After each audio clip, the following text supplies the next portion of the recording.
causaba el sistema nervioso simpático se van a ver disminuidas, ¿no? El nombre básicamente lo dice todo, ¿no?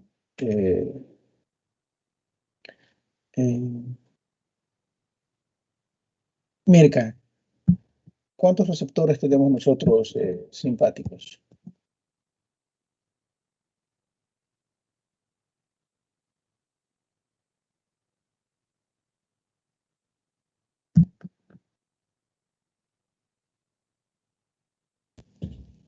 ¿Me escucha, doctor? No se prende el micrófono. Alfa 1 y 2. No son todos los receptores simpáticos que Ah, o sea, tenemos. son 6. Ajá. ¿Cuáles son? O sea, en general son 6, alfa 1 y 2.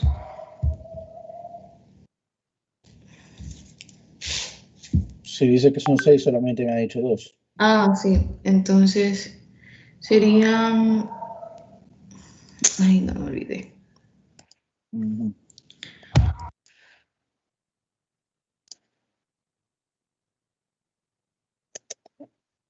Vamos mal, muchachos, vamos mal. Fusia 4-2, cambio 20.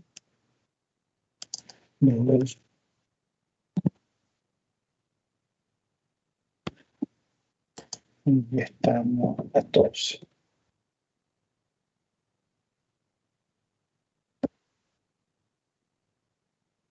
Ah, no. Ruedas.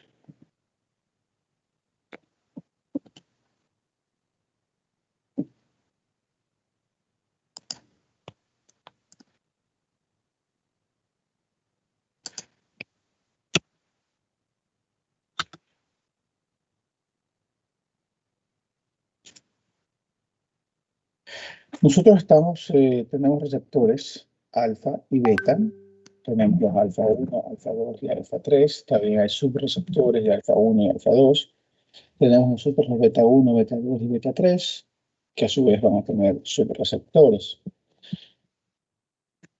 Desde el punto de vista terapéutico, nos enfocamos básicamente en los efectos de los receptores alfa 1, alfa 2 y los beta 1 y beta 2, porque en beta 3 actúan principalmente sobre los adipocitos. Y eso no va precisamente desde el punto de vista que nos interesa conocer en lo que respecta al sistema nervioso simpático. Recordemos que el simpático es el sistema que nos ayuda o que está diseñado para que nosotros podamos enfrentarnos a algo o podamos huir.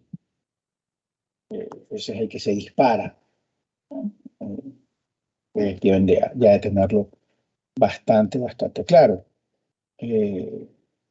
Yanni,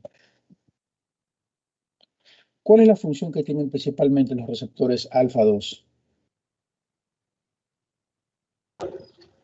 Los alfas son cronotrópicos, inotrópicos. No. ¿No? Los alfa 2 son receptores que se encuentran presinápticos y la función es de autorregulación. Cuando se activan los receptores alfa 2, estos receptores van a provocar una disminución de la respuesta simpática.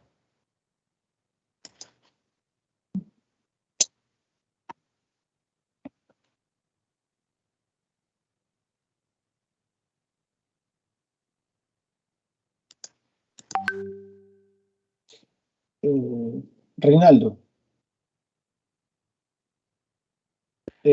cuando nosotros hablamos de los receptores de los receptores beta, ya sabemos que tenemos beta 1, beta 2, beta 3. Pero estos receptores se los caracteriza o se los separa por la respuesta que tienen ante ya sea una catecolamina sintética llamada el isoproterenol, la norepinefrina o la epinefrina. ¿Cómo responden estos receptores frente a estas catecolaminas?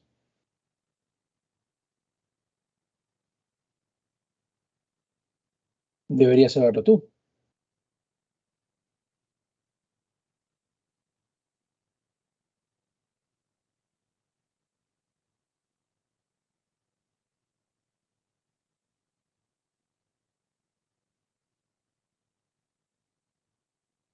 tanto el isoproterenol como la norepinefrina y la epinefrina.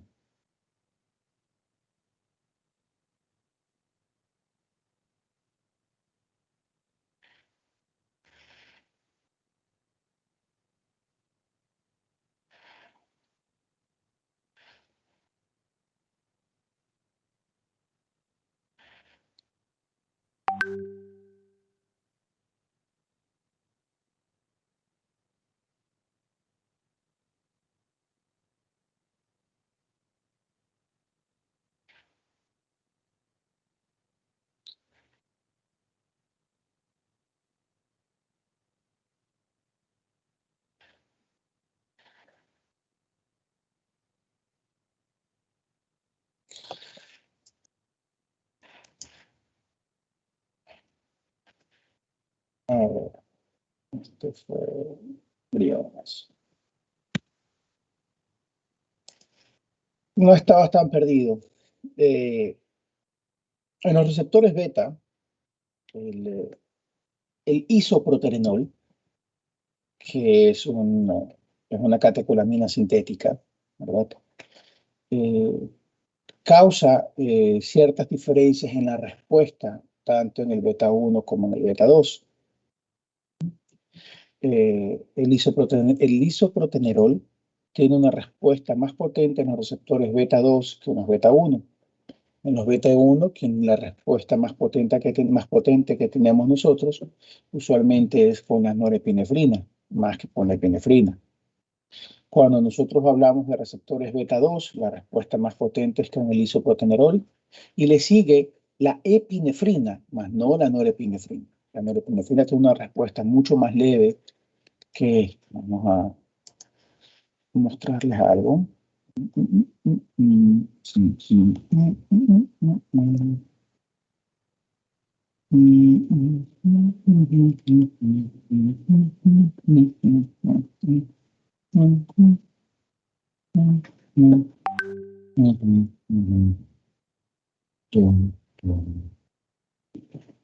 Vamos a compartir la imagen.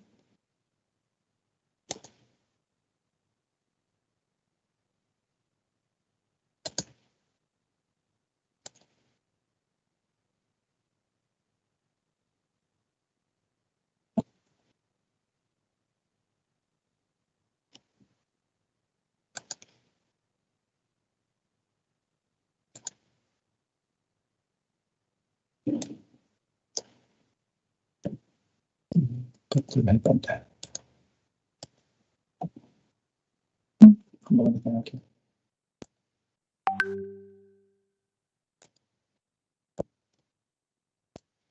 A ver, más.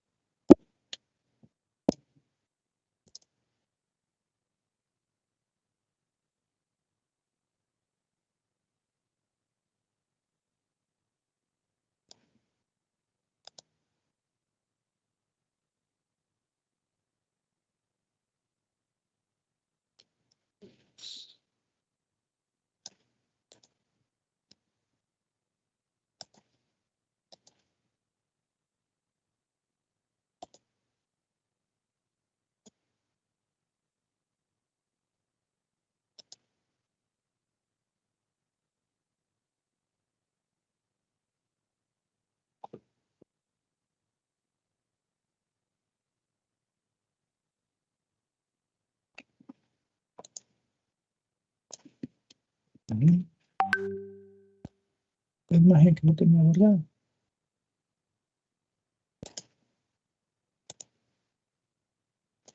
¿Qué pasó? ¿Qué pasó? Abusar.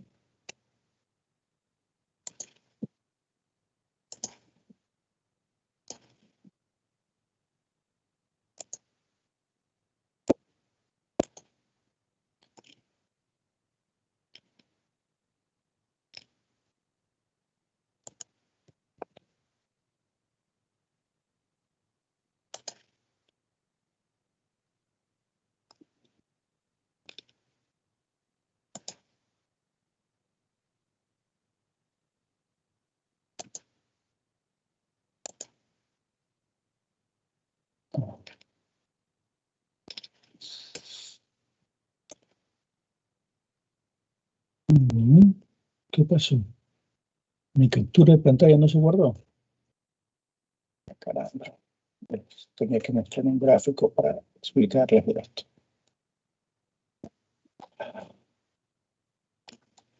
No es como, quiero que me lleve el chanfle.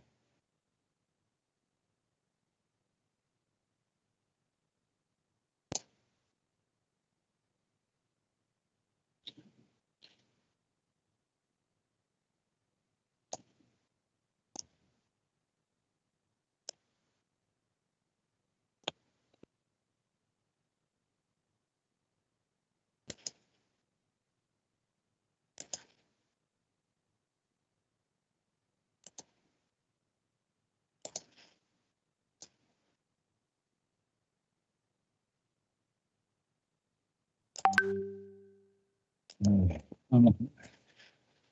Aquí más ya puedo compartir esto. Compartir contenido. Con mi PC. Una imagen.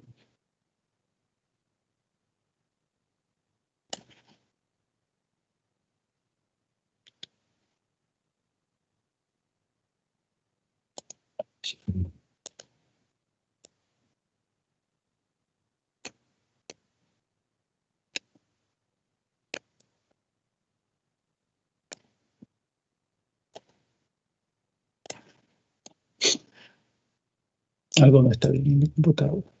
Algo está mal configurado aquí. Qué desgracia.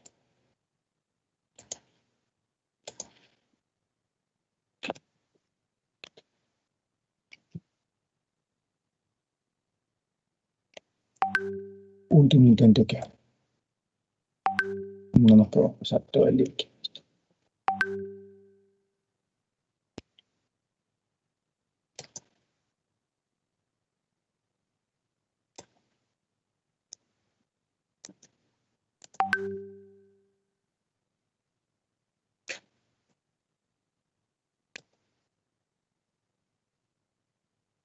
Ay, eso es lo que había pasado.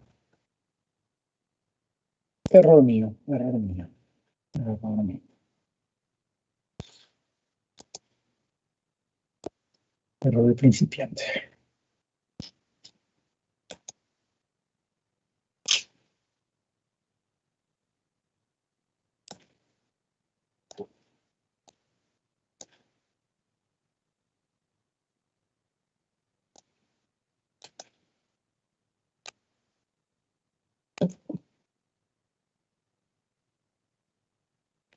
Say what?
Bueno, vamos aquí a ingresar una imagen.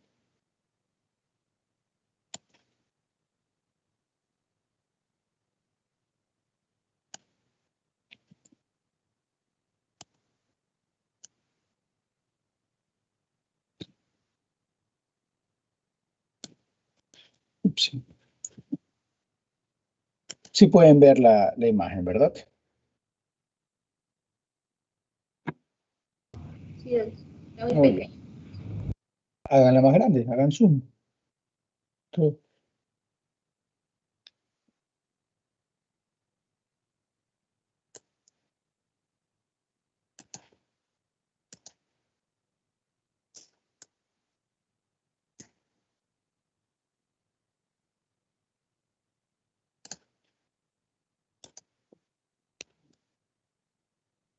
¿Ya movieron la imagen?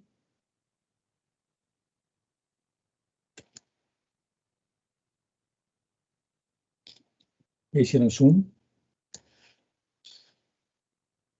Sí. No, ok. Perfecto.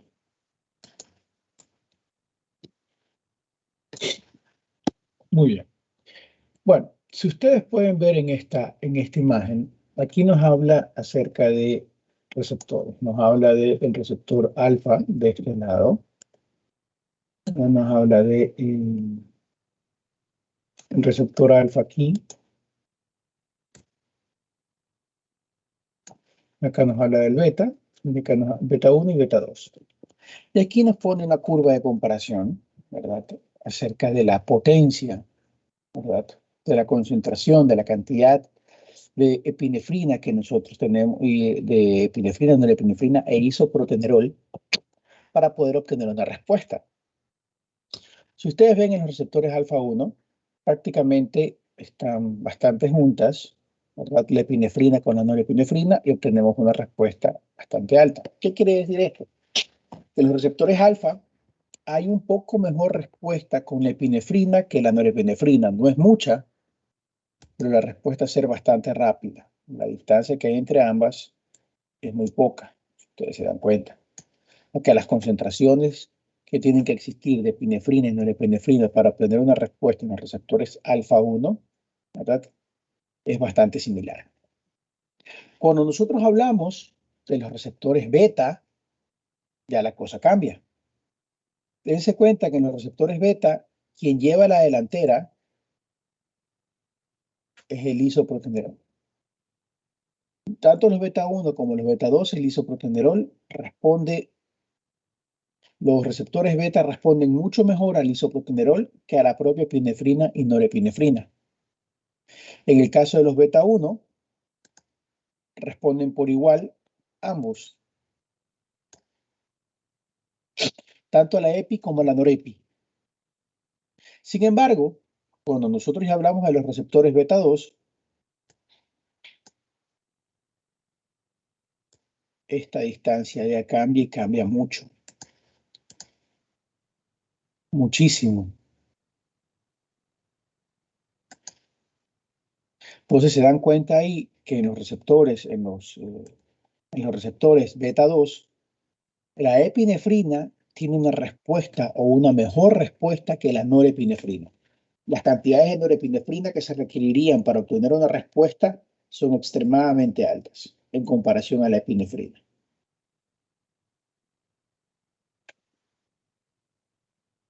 Entonces, ¿esto en qué se traduce? En que para receptores alfa,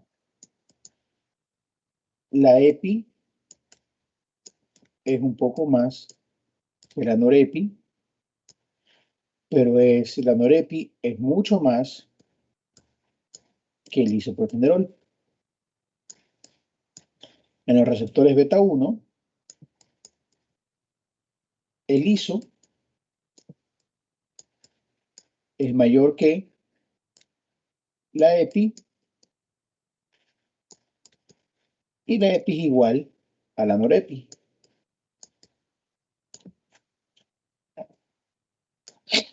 Mientras que en los beta 2, el iso es mayor que la epi y la epi es mucho mayor que la norepi. Y eso tiene una implicación clínica.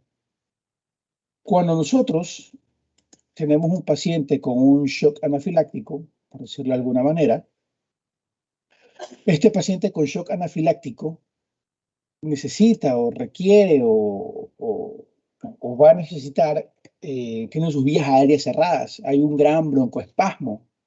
El broncoespasmo el bronquio está completamente cerrado, no entra nada de oxígeno. Y ahora, dijo la lora, ¿qué hacemos? Entonces, vamos a utilizar epinefrina. Porque si nos ponemos a utilizar norepinefrina, probablemente causemos un infarto de la cantidad de norepinefrina que vamos a dar y vamos a provocar una taquicardia tal, ¿verdad? Y no logramos todavía provocar una buena broncodilatación. Sin embargo, como la epinefrina tiene una afinidad mucho más grande a los receptores, entonces nosotros por eso es que usamos epinefrina para los shocks anafilácticos. Cuando hay compromiso pulmonar de broncoconstricción y necesitamos una respuesta rápida, inmediata, vamos a utilizar nosotros epinefrina. Por eso es que existen los EpiPen, las plumas de epinefrina en Estados Unidos. Ya vienen precargadas, hay gente que es muy alérgica, les pica una avispa y se pueden morir una vez y se pueden morir, y eso es ahí en primavera hay muchísimas, primavera y verano, entonces cargan su plumita y les pica una avispa, comienzan a hincharse, ¡ah! Plumita de epinefrina y salvada la vida. ¿Entendido esta parte? La selectividad, o mejor dicho, la respuesta que tienen los receptores hacia los diferentes catecolaminas.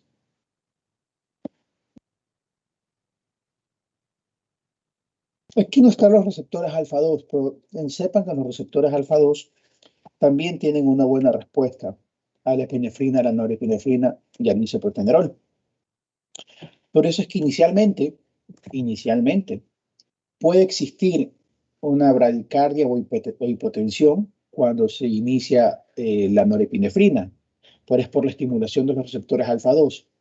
Pero como también se estimulan los alfa 1, se compensa y después lo supera. Que sepan ustedes.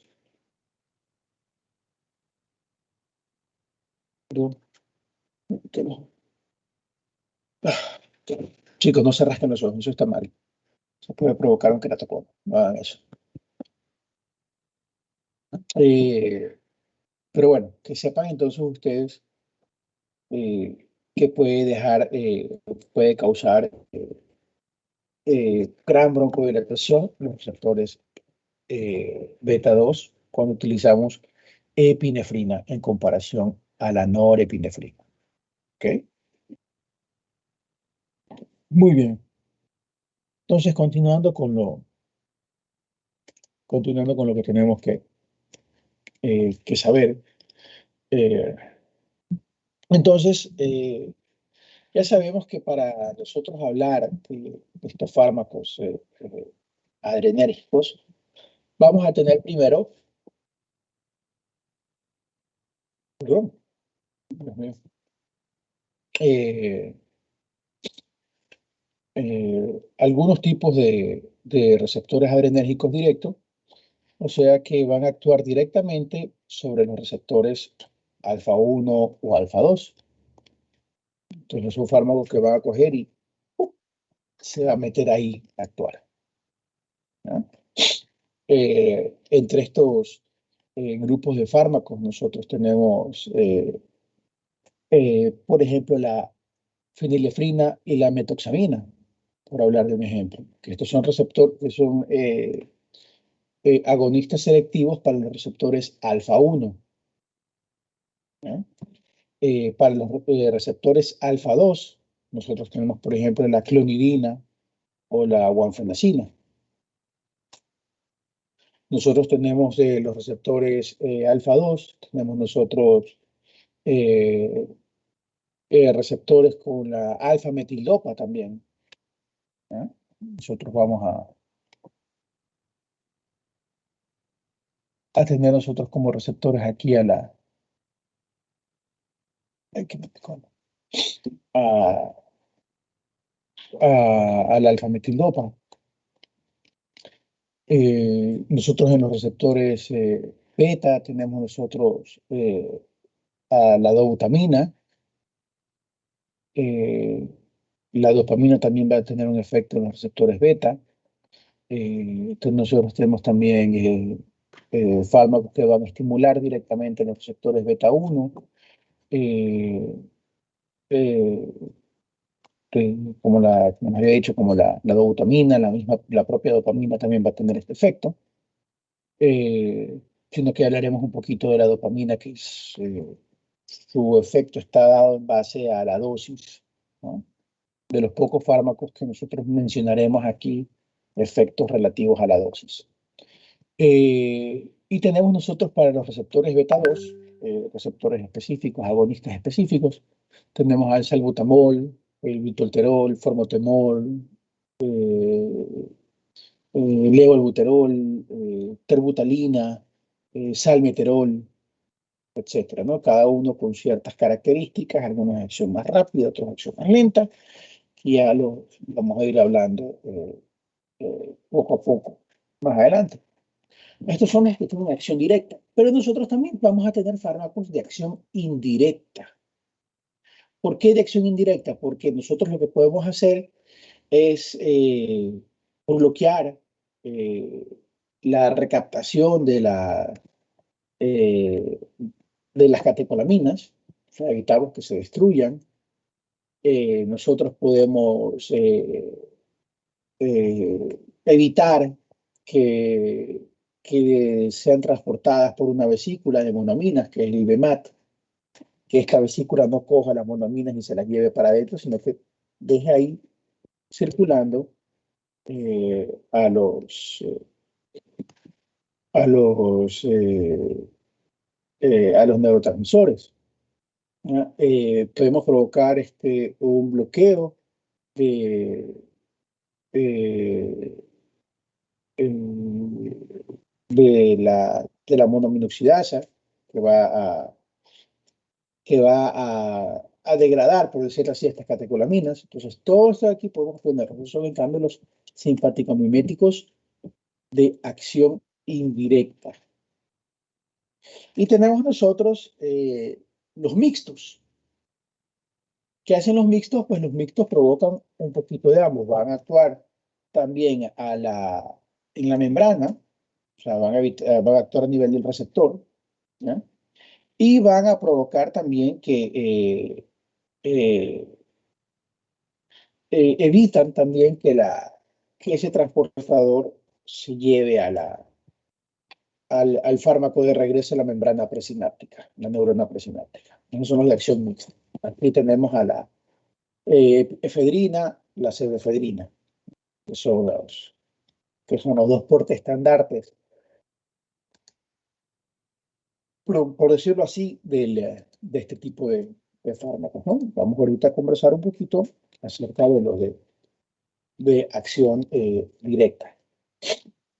Cuando nosotros hablamos de un fármaco de acción directa sobre los receptores alfa-1, ¿verdad? Vamos a tener nosotros, pues, una, una respuesta, bueno, vamos a tener nosotros una respuesta bastante interesante, porque recordemos que los receptores alfa-1 se encuentran ubicados a lo largo de los vasos sanguíneos, ¿verdad? Hay algo también en el, en el corazón, ¿verdad? Y esto nos va a traer como respuesta el efecto que vamos a tener nosotros de la acción sobre estos receptores. Si nosotros vamos a tener receptores alfa 1 en los vasos sanguíneos, la activación de los mismos va a provocar una vasoconstricción, con ende un aumento de la presión arterial. Es lo que pasa cuando nosotros administramos los agonistas de los receptores alfa, como la fenilefrina, por ejemplo. Donde se contrae la musculatura lisa vascular, aumenta la resistencia periférica y aumenta la presión arterial. Ahora vamos a preguntarle a ver quién me lo ha preguntado. A los profesores que están aquí presentes. Yanela, esto no le he preguntado. Dígame, doctor. Yanela, ¿qué pasa cuando nosotros causamos, cómo actúa el sistema nervioso cuando nosotros causamos una elevación de la presión arterial por una afectación de los receptores alfa-1? Aumenta la fuerza cardíaca y hay mayor gasto cardíaco. Aumenta la fuerza cardíaca y aumenta mayor gasto cardíaco. ¿Estás segura que eso no te va a pasar?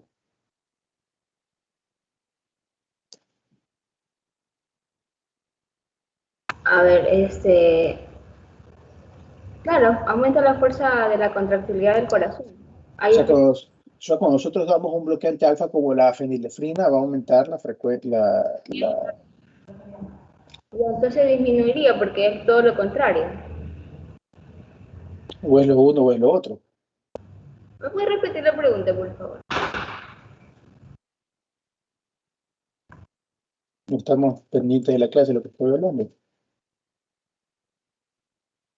Y entonces sí, va a disminuir. Si hay un bloqueante, disminuye la respuesta porque se van a activar algunos receptores. Hay un bloqueante. A ver, explíqueme lo que usted me está tratando de decir. A ver, yo le estoy indicando que nosotros hemos administrado al paciente, hemos administrado nosotros fenilefrina.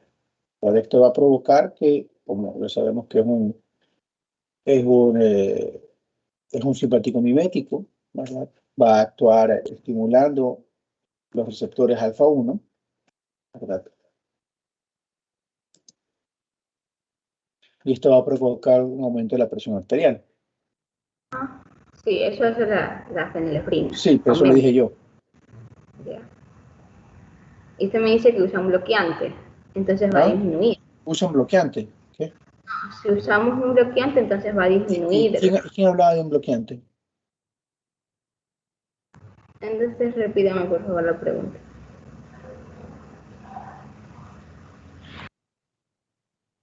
O sea que no estaba prestando atención.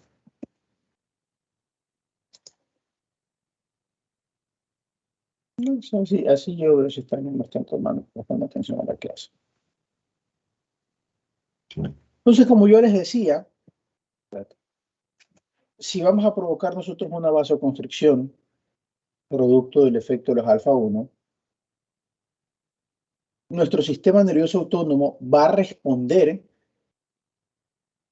provocando una bradicardia. ¿Por qué? Porque como al detectar que aumenta la presión arterial, el sistema nervioso autónomo dice, ok, la presión está muy alta, ¿verdad? No puedo, algo está pasando que no está vasodilatando, ¿verdad? Obviamente, pues porque has metido fenilefrina.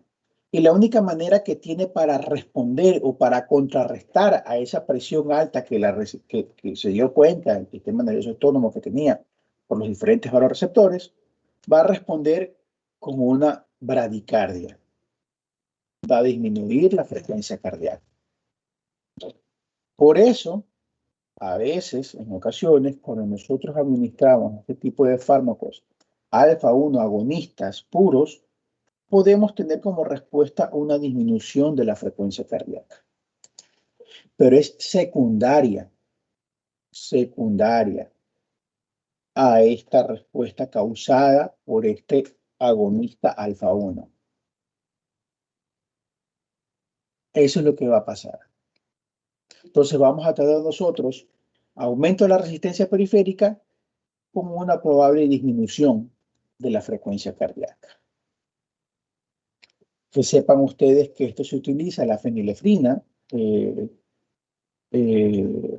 lo utiliza bastante en quirófano cuando el paciente se pone un poco hipotenso, usualmente cuando se hace una anestesia raquídea, sobre todo, tú provocas un bloqueo también de la musculatura sistémica, de la musculatura lisa, perdón, de los vasos sanguíneos. Y esta disminución de la resistencia periférica de los vasos sanguíneos te causa una hipotensión. Pero ¿qué pasó? Fue porque al provocar ese bloqueo en la columna, en la espalda, perdiste un poco de esa actividad simpática allá abajo, entonces se vasodilata. Y al vasodilatarte, bajas la presión. Tu cuerpo va a responder con una taquicardia, pero sigues vasodilatado. Entonces tu anestesiólogo, con muy buen criterio, ni siquiera le dice nada al cirujano, sino que va a coger y pone un poquito de fenilefrina o efedrina. ¿Y qué va a causar? Va a provocar vasoconstricción. Y recuperas la presión arterial. Mira que tiene utilidad estas boberías que estamos hablando. Pero, como tú ya sabes, como tú ya sabes que eso no tiene no va a actuar directamente sobre el corazón, ¿verdad? Tú no te preocupas por eso, como mi corazón ya estaba taquicárdico por esa hipotensión, a lo que recupera la presión arterial, automáticamente va a bajar la frecuencia del corazón. Entonces tú no utilizas 2 ni 3 drogas, ¿no? Como tú ya sabes por qué se dio la hipotensión, al revertirla, todo regresa a la normalidad. Ese es el ejemplo de cómo funciona un receptor alfa 1, un agonista de los receptores alfa 1. Ahora, cuando nosotros utilizamos un agonista de los receptores alfa 2, ojo, mira lo que estoy diciendo, alfa 2. Aquí la cosa cambia, ¿verdad? ¿Dónde estamos aquí? Vamos a preguntarle, ¿qué me faltó preguntar el día de hoy?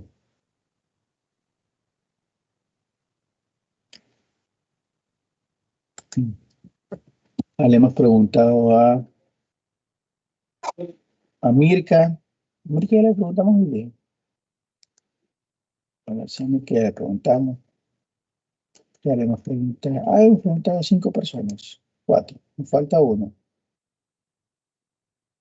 Selene. Dígame, doctor. Ok. Selene, ahora vamos a hablar de los bloqueantes de los, mejor dicho, de los agonistas, los receptores alfa 2, ¿verdad? Ya sabemos nosotros que el bloqueo, que los receptores alfa 2 son presinápticos, ¿verdad? Y estos receptores presinápticos van a bloquear una disminución de la respuesta. Hay una acción bastante peculiar o una manera de actuar muy peculiar de algo que se utiliza mucho, sobre todo en la hipertensión en las embarazadas, que es la alfa-metildopa. ¿Cómo actúa la alfa-metildopa? La alfa-metildopa. ¿No? La verdad que, a ver, déjame acordar, porque de todos los del alfa 2 yo me aprendí más la clonidina.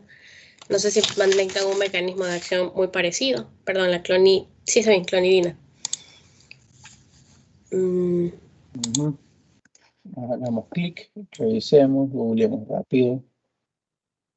O sea, es que ese no lo repasé. Realmente yo solo aprendí la clonidina y el mecanismo de acción de este es bajar la hipertensión arterial, disminuyendo la frecuencia cardíaca y dilatando los vasos. Le mentiría si le empiezo a hablar del alfa-metildopa.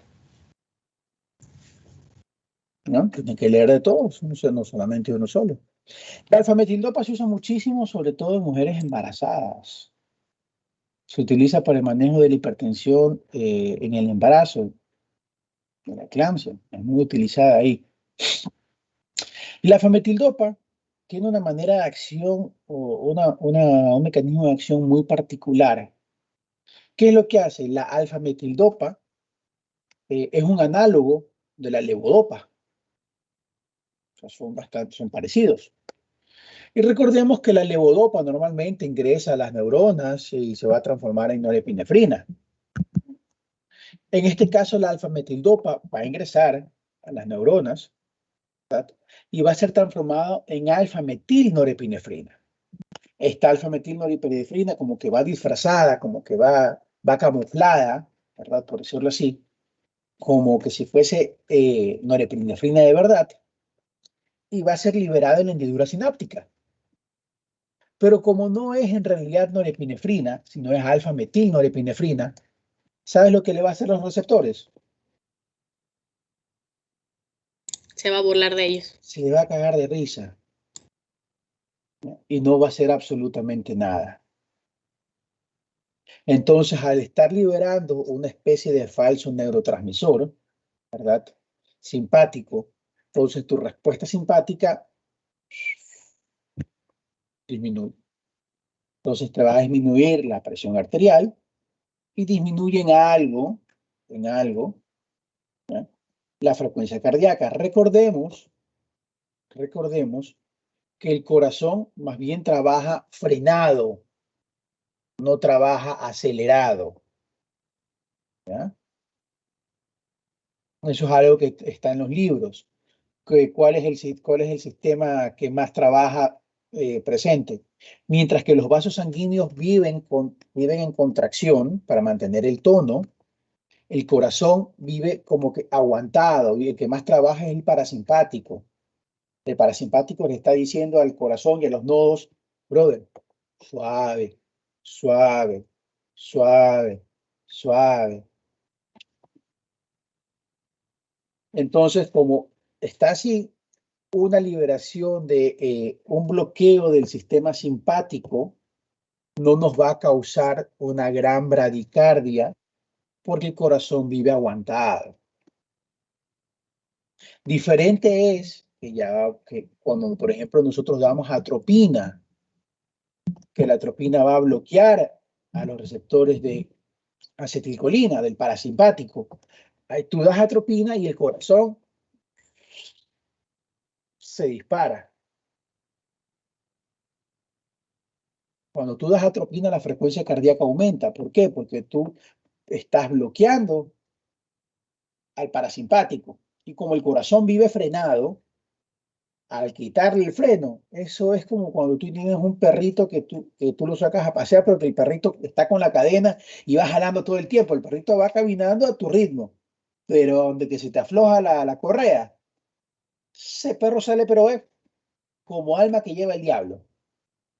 Así va el corazón. Porque recordemos que la frecuencia que normalmente van a nuestros nodos es mucho más rápida. Usualmente nuestros nodos van a 120, al doble de frecuencia que normalmente tenemos que cargar, 120. Entonces, ¿qué es lo que hace? El sistema parasimpático lo tiene aguantadito. Entonces, recordemos eso. Por eso es que este uso de este neurotransmisor falso, como la alfa-metildopa, nos va a traer es una disminución de la respuesta simpática, o sea, una disminución de la presión arterial. Sumamente útil para las mujeres embarazadas, ¿verdad? Se usa con mucha seguridad porque no hay respuestas ni efectos adversos sobre el feto. Es muy importante que ustedes conozcan. También se puede utilizar clonidina, sí, también se puede utilizar clonidina. La clonidina también se puede utilizar en el embarazo, ¿no? Pero que sepan cómo es que funciona la alfa-metildopa. Alfa-metildopa y clonidina son los más utilizados de nuestros fármacos que tenemos para la hipertensión, sobre todo en el embarazo. Estos son los receptores selectivos de alguna manera para alfa-2. Doctor, ¿y si podemos usar los dos, de qué dependería que usemos el uno o el otro? O sea, menos riesgos del alfa-metildopa, pero usualmente el fármaco de elección es el alfa-metildopa, pero si no hay, pues usa lo que haya, ¿no? No hay como que una preferencia. Alfa-metildopa, pero si no hay, lo que haya.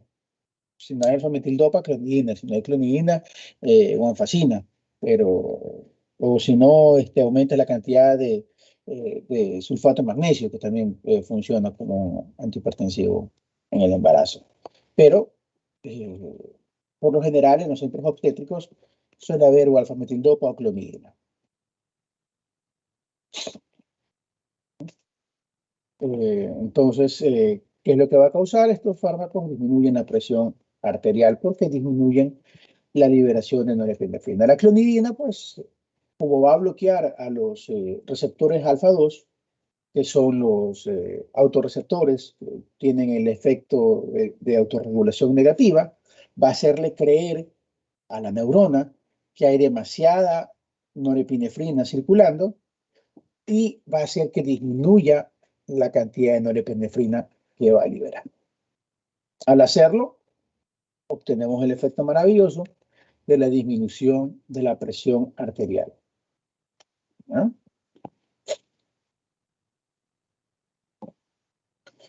Vamos a tener como efecto también un poco de la disminución de la frecuencia cardíaca y del gasto cardíaco, sí, porque estamos actuando un bloqueo a nivel central, todo el sistema nervioso autónomo se va a bloquear. Sin embargo, vamos a tener nosotros también que van a aparecer otras medidas de compensación. Entonces, van a subir ciertas cosas, ¿no? Pero la ventaja que estas van a tener es que como es un efecto de acción central, todo el simpático disminuye.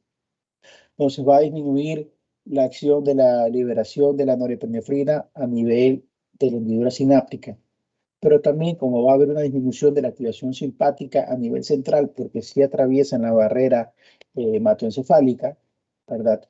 También va a haber un poco de disminución de la frecuencia cardíaca, no mucha, poca, porque ya les había dicho cómo funciona el corazón, y también en algo del gasto cardíaco. No mucho, pues poco. Porque el corazón, aquí quien más juega son los receptores beta. Lo cual nos lleva al siguiente. Bueno, no. Gente, me falta todavía hablar un poquito de la dopamina y de la norepinefrina, ¿no? Estos son los fármacos, los agonistas que tenemos nosotros. La epinefrina va a actuar tanto a nivel de los alfa y los beta, ¿verdad? A nivel alfa, pues va a provocar la vasoconstricción y a nivel beta, pues va a causar un aumento de la frecuencia del ritmo y de la fuerza de contracción. O sea, se habla que tiene un efecto cronotrópico positivo, inotrópico positivo. Tiene un efecto dromotrópico negativo también, porque aumenta también la facilidad de despolarización. Tiene un efecto también lucitrópico positivo, porque acelera también la frecuencia en la cual se relaja el miocardio para acortar la sístole más que la diástole, ¿no? Pero bueno, esto es porque él tiene un efecto tanto alfa como beta, ¿no? Aquí no hay separación. Lo mismo sucede también con la norepinefrina. La norepinefrina va a tener un efecto predominantemente alfa, más que beta, ya lo vimos porque en los receptores. Así que usualmente cuando nosotros hablamos del uso de norepinefrina, utilizamos cuando el paciente necesitamos aumentar la presión arterial, muy común cuando nosotros tenemos en un shock séptico sobre todo, también nos puede servir para un shock hipovolémico siempre y cuando ya hayas repuesto la cantidad de líquidos. Hay una frase que dice, primero llena la cisterna y después pon la norepinefrina. O sea, primero repon el volumen y después pones la norepinefrina. Como ya hablamos de que podría provocar una respuesta de disminuir la frecuencia cardíaca producto de esta estimulación refleja. Recuerda que la norepinefrina no le va a hacer nada a los receptores beta. Entonces, como no hay receptores beta 2, no va a haber esta gran respuesta a nivel de la presión arterial, ¿no? Tampoco de beta 1, muy poca. Por eso les dije también que no nos servía para el shock anafiláctico. Como en el shock anafiláctico tú necesitas broncodilatar y la norepinefrina no tiene ese gran efecto broncodilatador, también, chao, ¿no? No nos sirve aquí. La dopamina, en cambio, la dopamina causa un efecto en los receptores propios. La dopamina tiene los famosos receptores de 1, de 2, de 3, de 4, de 5.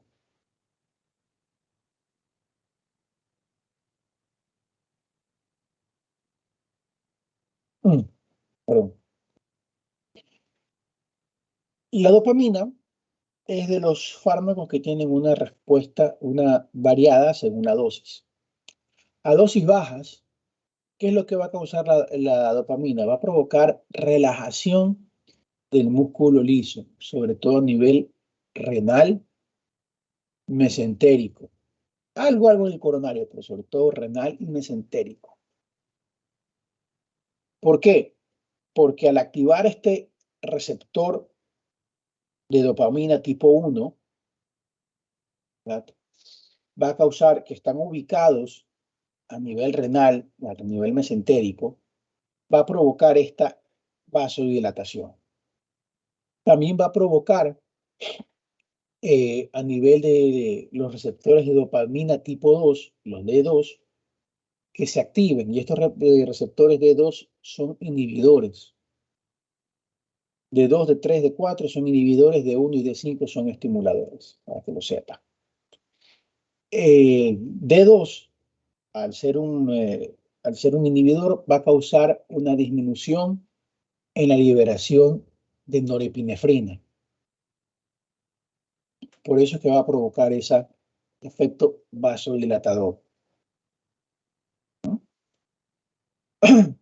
También los receptores de dopamina van a aumentar la tasa de filtrado glomerular, aumenta la liberación, la excreción de sodio. Entonces, de esa manera, ¿qué es lo que va a causar? Va a causar que el paciente aumente la cantidad de orina. Muy útil en el paciente que está entrando en shock hipovolémico o en un shock con fallo multisistémico y comienza a estar con hipotensión y presenta anuria o oligouria, o sea, disminución de la cantidad de orina o de no orina. Entonces comenzamos a dar una dosis baja, para que sepan ustedes, de 0,5 a 2 miligramos por kilo de peso, y va a tener ese efecto. Cuando nosotros hablamos de la dopamina en dosis moderadas, de 2 a 10 miligramos por kilo de peso, ¿qué es lo que va a causar? Va a causar que se activen los receptores beta 1, además de los receptores de dopamina que ya habíamos mencionado. Entonces va a tener un efecto inotrópico y cronotrópico positivo. O sea que va a aumentar la fuerza de contracción y va a aumentar la frecuencia. ¿Ah? Sin embargo, a dosis altas, más de 10 miligramos por kilo de peso, ahí sí va a activar a los receptores alfa 1 y beta 1. Y más bien los efectos que tiene sobre los receptores de dopamina se van a ver opacados. Se ven opacados por los otros efectos. Entonces, el efecto de la dopamina que nosotros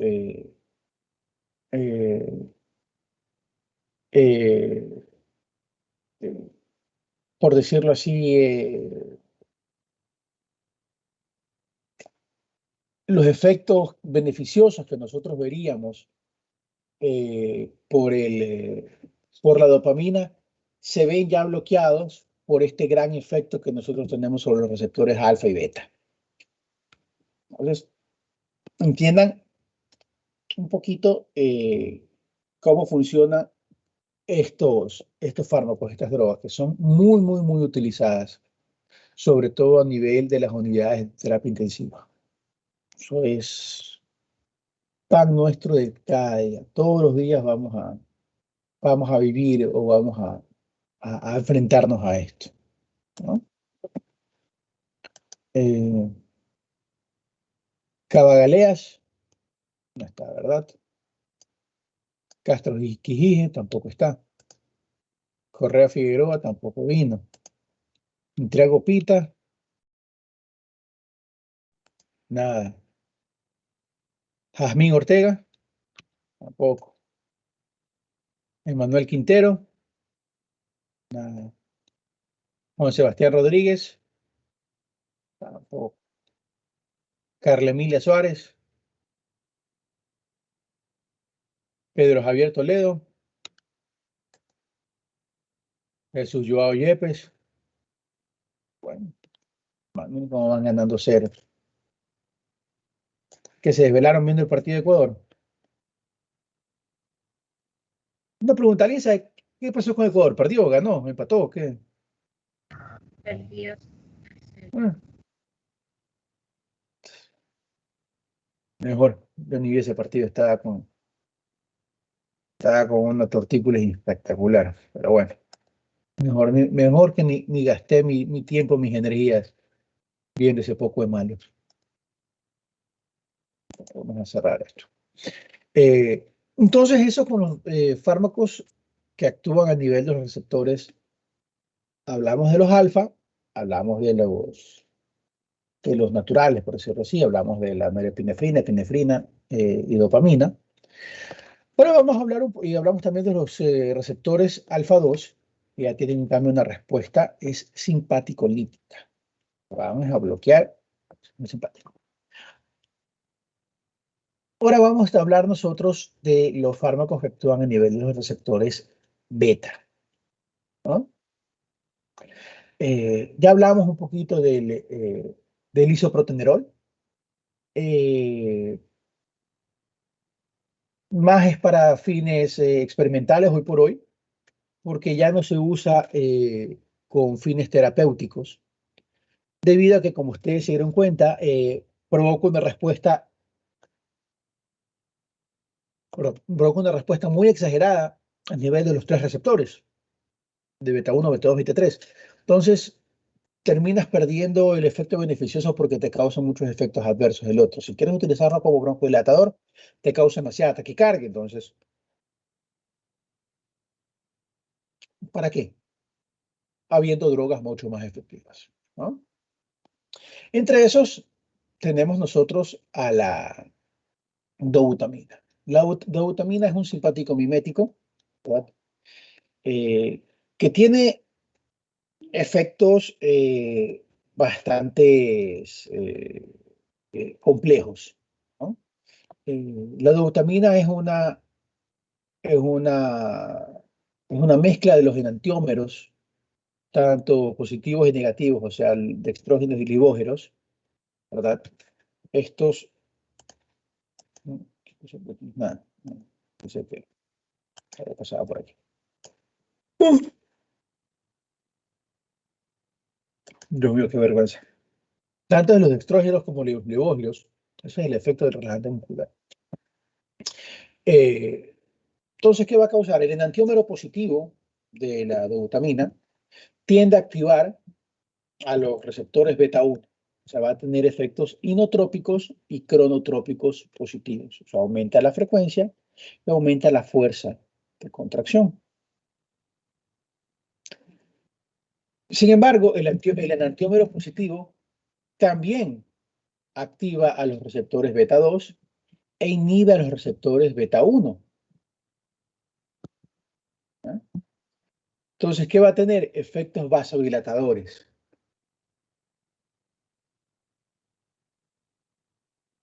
¿Eh? Entonces, ¿qué es lo que va? Y de remate, el enantiómero negativo de la dobutamina, ¿qué va a causar? Actúa también como un agonista de los receptores alfa 1. Entonces, ¿qué va a pasar? A nivel vascular periférico, no va a haber un cambio neto, porque el uno provoca, eh, eh, va a haber, al haber un aumento de la frecuencia y de la fuerza de contracción, ¿verdad? Eh, Va a provocar el uno enantiómero va a provocar eh, un aumento de los receptores porque es agonista, mientras que el otro enantiómero provoca una vasodilatación. Entonces, es como que el que peca y reza empata. Entonces, no va a haber un cambio neto en la resistencia periférica. ¿Ya? Eh, entonces, lo que vamos a tener nosotros es un fármaco es una droga, ¿verdad?, que va a aumentar la frecuencia cardíaca, ¿verdad?, que va a aumentar el gasto cardíaco y no va a causar un aumento del consumo de oxígeno porque el corazón no tiene que no tiene que luchar contra un aumento de la resistencia periférica. La dobutamina se utiliza como un fármaco para los pacientes que están descompensados con fallo cardíaco, con insuficiencia cardíaca, ¿no? O tienen shock cardiogénico.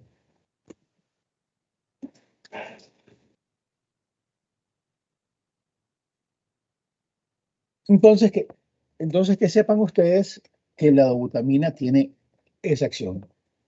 Es un cronotrópico inotrópico positivo sin aumento del gasto de oxígeno. Recuérdenlo siempre. Utilizado en pacientes con insuficiencia cardíaca,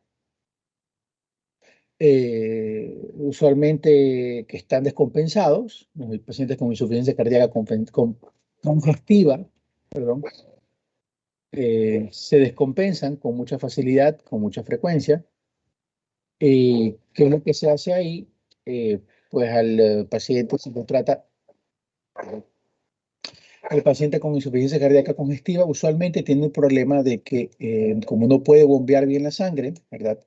Hay, su nombre lo dice, congestión de manera retrógrada, comienza a acumularse la sangre, primero en el ventrículo, después esa presión pasa a la aurícula, de la aurícula pasa hacia las arterias, perdón, hacia las venas pulmonares, las venas pulmonares van hacia los capilares, y los capilares al haber este aumento, oye, no seas celoso.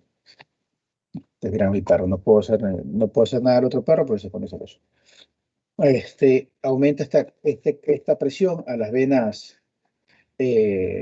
pulmonares, las venas pulmonares al capilar, y el capilar al alveolo. ¿Y qué es lo que pasa? Este aumento de presión se traduce en un edema, en una salida de líquido a nivel pulmonar. Y eso se traduce en un edema pulmonar. El paciente no puede hacer una buena hematosis, no puede respirar, etc. Lo llevan al hospital, ustedes van a ver con ese paciente, ingurgitación yugular, signos de insuficiencia cardíaca congestiva, disnea, radiografía de tórax. ¡Ey, ey! Pasa, estoy dando clases. Sentado aquí. Eso. Sí, cuando habla el macho alfa de la manada. Entonces, el paciente está con disnea. Ustedes lo llevan, dieron el diagnóstico de insuficiencia cardíaca congestiva, está descompensado. ¿Qué vas a hacer? Pues bueno, primero, ¿dónde está el problema? El corazón que no está latiendo, no está siendo eficiente. ¿Ya?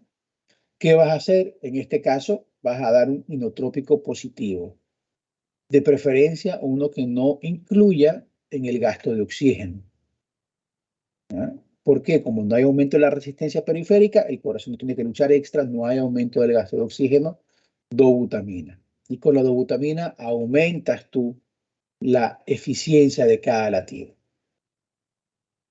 También, si es que el paciente llegase a estar hipertenso, tienes que disminuir la resistencia periférica para que ese latido sea más efectivo. Vas a dar tú un fármaco antihipertensivo, el que tú quieras. Puedes dar un bloqueante, un alfa-2. No precisamente vas a usar eso, pero podrías utilizar en el peor de los casos. Usualmente se usan fármacos que actúan a nivel del sistema renina-angiotensina-aldosterona por la remodelación cardíaca que esto causa, ¿verdad? Pero vas a utilizar eso.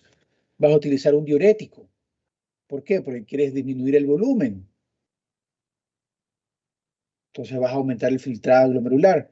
Usualmente usas un diurético de asa. Podrías utilizar también dopamina a dosis bajas. Y si el paciente comienza a mejorar.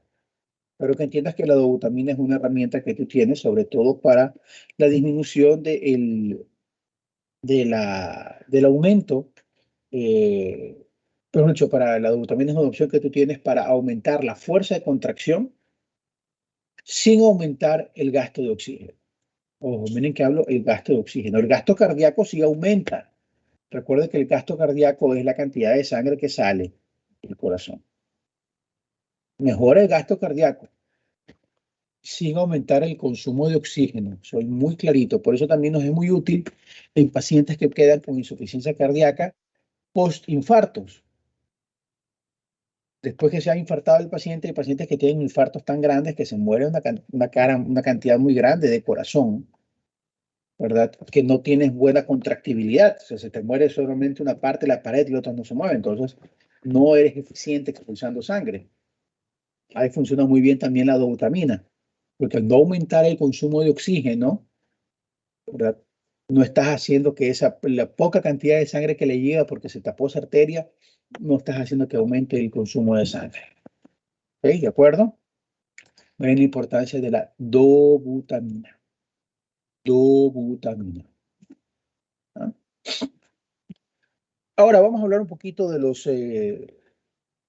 los selectivos beta 2, que son muy utilizados. Muy utilizados.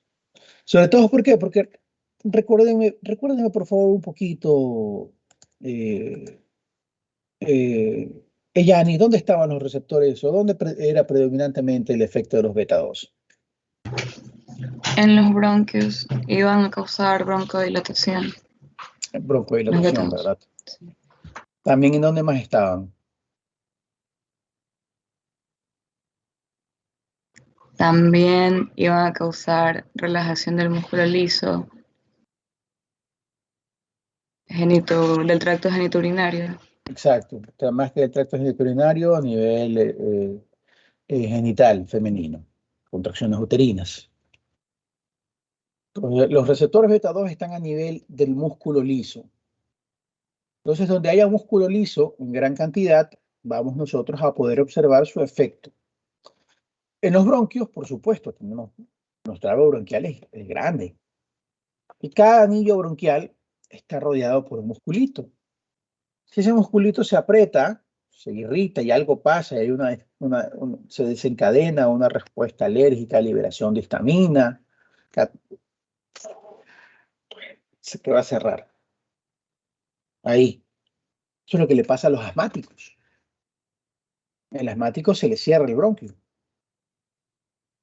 Entonces el asmático necesita que ese bronquio se vuelva a abrir. Si el músculo se contrajo y lo cerró,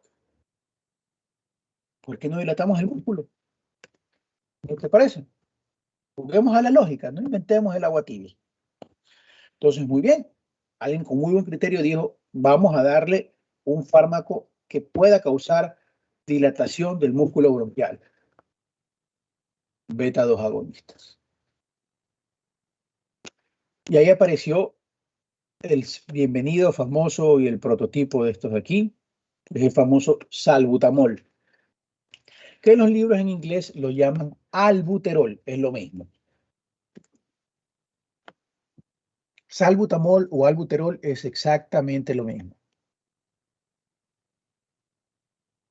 que es el famoso Ventolin.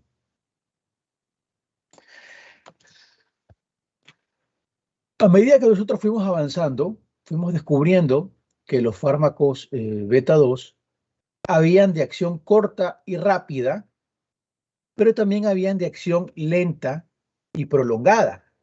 ¿Qué quiere decir con esto? ¿Alguno de los aquí presentes, de los 5 presentes, es asmático?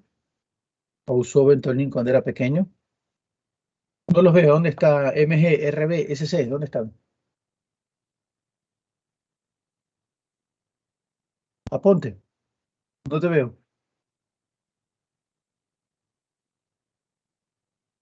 Aponte, estás en clase, sí.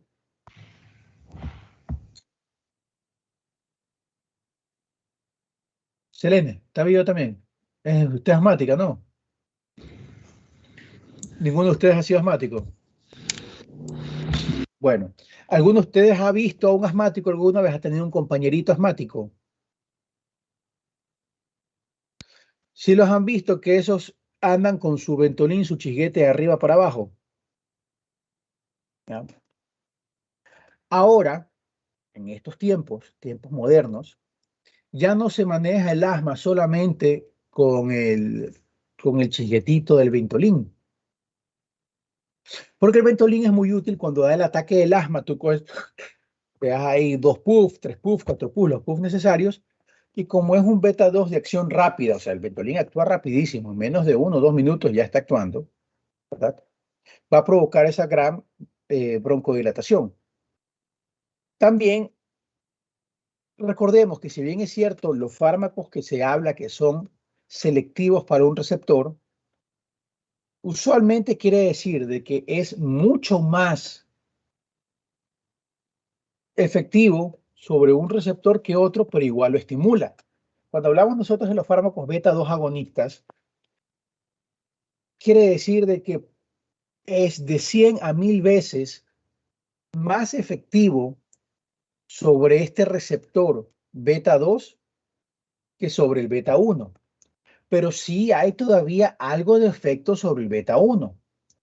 Por eso es que cuando en crisis asmáticas leves, que se tiene que administrar mucho más Ventolin, también puede haber taquicardia, porque los receptores beta 1 también van a ser activados. Es más, cuando tú sabes que has llegado a tu dosis máxima de Ventolin o del inhalador, es porque cuando comienzas tú, ese niño que te llegó en la emergencia y le estás haciendo las nebulizaciones con Ventolin y no responde, le haces otra más y otra más y otra más, es cuando ya la frecuencia cardíaca se te dispara a más de 120, 150. Ahí ya no puedes dar más Ventolin. ¿Sí me entiendes, José Delgado? ¿Eh? ¿Por qué? Porque si bien es cierto, son selectivos para beta 2, pero cuando hablamos de que un fármaco es selectivo, es que en comparación al otro receptor es mucho mayor la potencia en el uno que en el otro.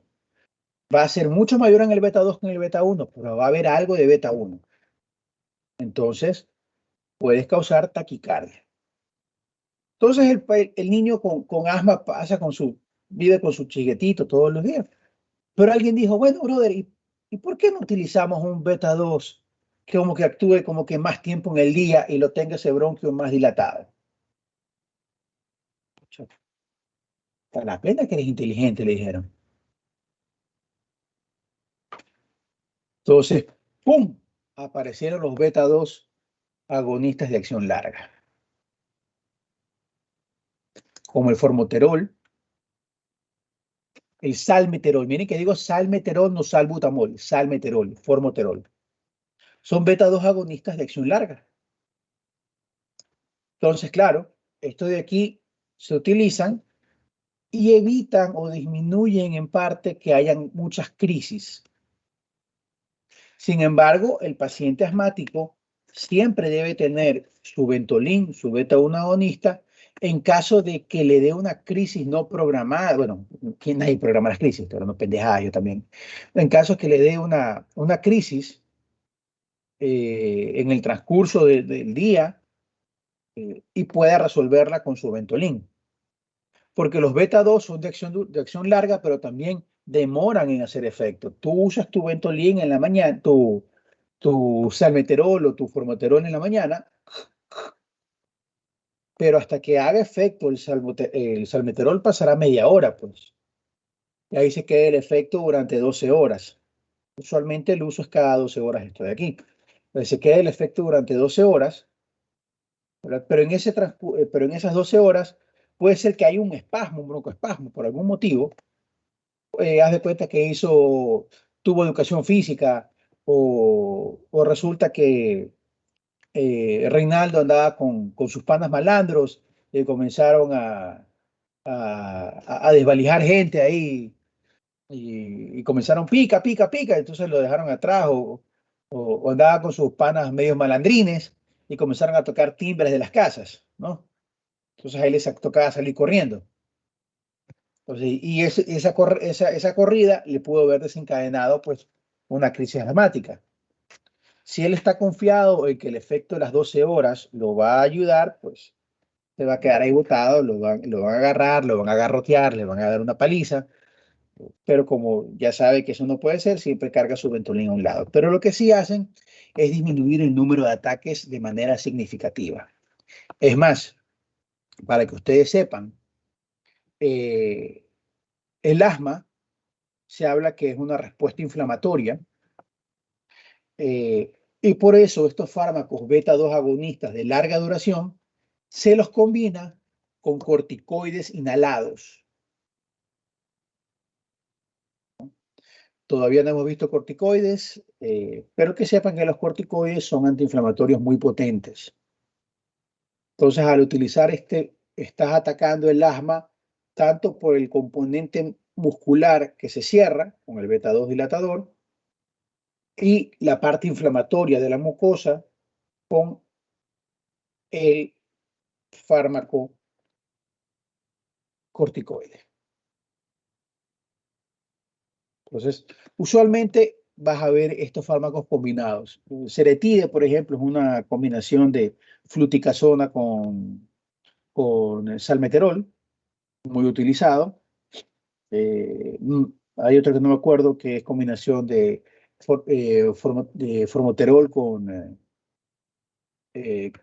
declometasona, pero en todo caso, estas combinaciones de beta 2 agonistas de larga acción con corticoides son muy útiles y disminuyen muchísimo más todavía la frecuencia de estas crisis. Tener mucho cuidado cuando se utiliza un fármaco con un corticoide por vía inhalatoria, enjuagarse la boca después de usarlo, porque el corticoide, si te queda en la mucosa oral, te puede hacer que te contagies de cándida. Porque acuérdate que los corticoides disminuyen la respuesta inmune, entonces vas a tener una disminución de la respuesta inmune a nivel de la boca y siempre hay cándida en la boca. No crean que es una patología. Nosotros tenemos, la cándida es un agente saprófito nuestro, vive aquí con nosotros.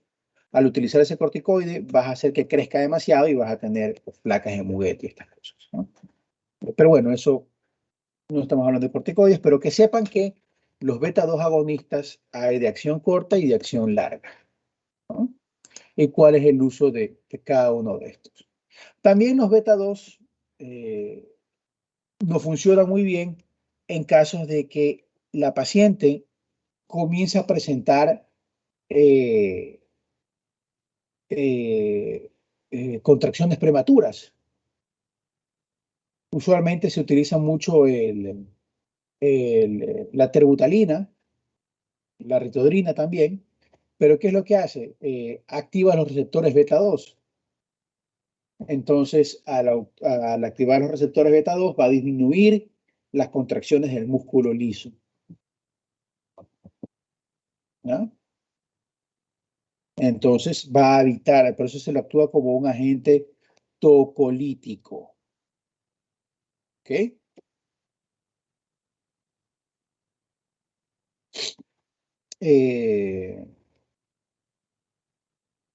Mm, ¿Qué otra cosa tenemos que mencionar?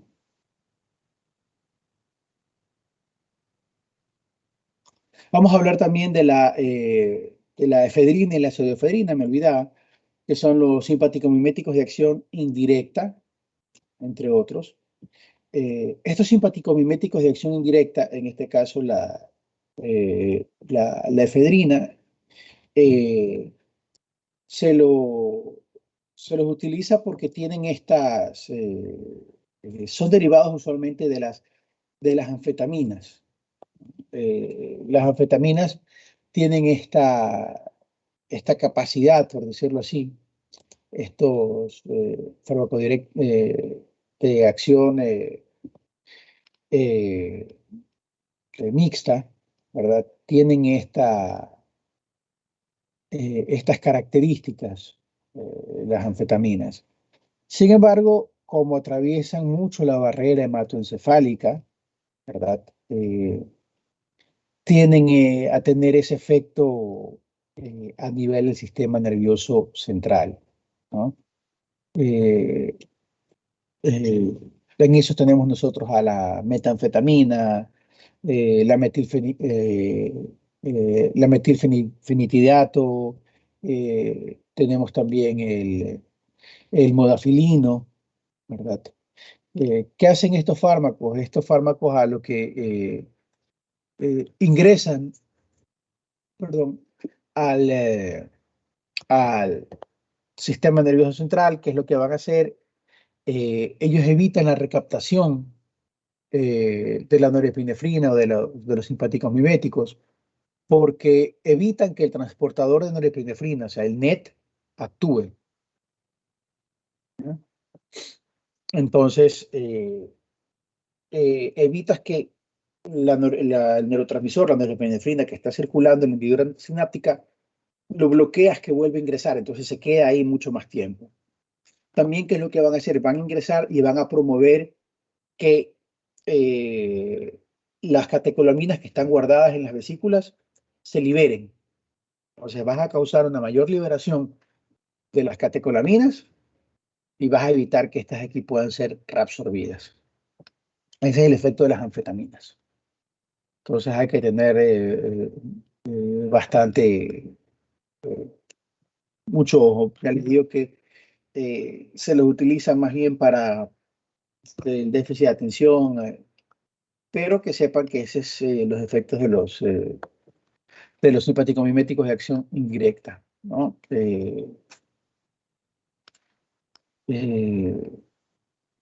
Tenemos también inhibidores de la recaptación de las catecolaminas. Algunos antidepresivos funcionan así. Esto es, les repito, este es el sistema nervioso central, que eso lo vamos a ver después. Ahí tenemos atomoxetina, reboxetina, duloxetina, etcétera, ¿no?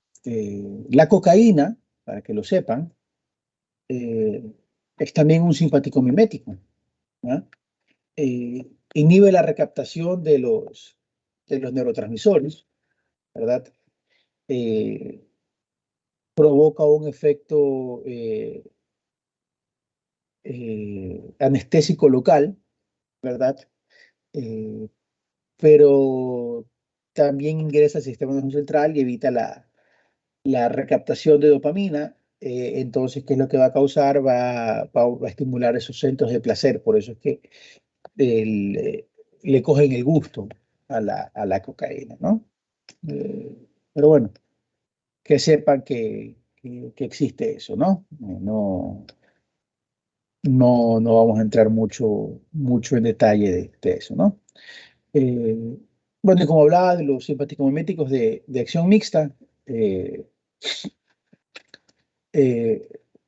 estos de aquí van a utilizar, van a causar tanto el efecto a nivel de los receptores, pero también van a evitar que actúen los fármacos que van a evitar que actúen en la recaptación. Entonces va a mantener un poco más la cantidad del mismo en la hendidura sináptica. La efedrina, pues, se los utiliza sobre todo para aumentar o mejorar la presión arterial en los pacientes que están hipotensos en las cirugías. Eh, eh, estimulan en general un aumento del metabolismo, por eso es que muchos de estos preparados para bajar de peso usualmente tienen derivados de la efedrina, tienen de efedra. Como aumenta, como es un simpático mimético, va a causar que estés en un estado de alerta eh, más de lo normal, entonces vas a estar más activo, te aumenta un poco la frecuencia cardíaca, te aumenta la presión, estás más activo, entonces tiendes, si haces ejercicio, estás todo pompeado, entonces comienzas a hacer más repeticiones, corres un poco más, etcétera, pero claro, es producto de eso. También, ojo, que si eres hipertenso te va a trepar la presión por los cielos. Si tienes una taquicardia, pues te va a volver loca la frecuencia cardíaca, o sea, el corazón se te va a salir por la boca, etcétera, ¿no? La pseudoefedrina lo hace, es uno de los enantiómeros, o sea, es un enantiómero de la efedrina. Tiene más bien un efecto de vasoconstricción a nivel de las mucosas, ¿no? Por eso se lo utiliza como un anticongestionante de acción periférica. para las personas que están... ustedes han visto Claritine D, Alegra D, cualquiera de esas pastillas que dice D, usualmente tiene pseudoefedrina y ayuda más que todo para la congestión de la mucosa nasal. Y al ayudar sobre la congestión de la mucosa nasal, disminuye ese goteo que se va a ver en la nariz, ¿no? El problema de esto de aquí es que se está utilizando fármacos que tienen pseudoefedrina para hacer éxtasis o mezclas de anfetaminas. Por eso se está controlando un poco el uso y la venta del mismo. Y también la pseudoefedrina no debería utilizarse en pacientes que tengan dificultad para orinar. ¿Por qué? Porque recordemos que puede provocar a nivel de la pseudoefedrina, puede provocar a nivel de la musculatura lisa urinaria, puede provocar un aumento como todo estimulante del sistema nervioso simpático, puede provocar un aumento de la contracción de los esfínteres. Acuérdate que el simpático aumenta la contracción de los esfínteres. ¿Por qué? Porque cuando vas corriendo, vas a huir, no te van a dar ganas de orinar ni hacer caca, ¿verdad? Tienes que salir corriendo porque te van a robar. No Reinaldo, pero esos amigos medios delincuentes que tiene. Los amigos delincuentes Reinaldo, si no sabes que eres pana de él, no te perdonan y te van a dar vire, te dan chicharrón. Entonces, por eso es que la mamá no lo deja salir a Reinaldo, porque sabe quiénes son esos muchachos de amistades y no lo deja ahí salir. Sí, señora, no lo deje salir. Se está escuchando la clase. Entonces, la pseudoefedrina, como es un estimulante del sistema nervioso, va a provocar la contracción del esfínter interno a nivel del cuello de la vejiga, la contracción del cuello de la vejiga, y las personas que tienen una próstata grande o que tienen dificultad para orinar, a eso le aumentas tú una contracción del cuello de la vejiga y resulta que no pueden orinar. Por eso es que la gente que a veces se queda tapada dice, doctor, me tomé una pastilla para la gripe y ya no pude orinar. Esa pastilla para la gripe tenía pseudoefedrina. Al tener pseudoefedrina aumentó la contracción de los esfínteres y como ya tenía un problema severo en su próstata, no estaba orinando bien, ahí sí la vejiga no pudo más y ve, tapado, sonda contigo. ¿No? Pero que entiendan cómo funciona, cuál es el efecto de la pseudoefedrina. La pseudoefedrina funciona así. ¿Estamos claros ahí en los fármacos simpático-miméticos?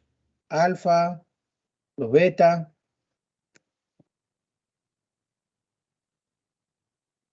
¿Sí? ¿No? ¿Les quedó claro?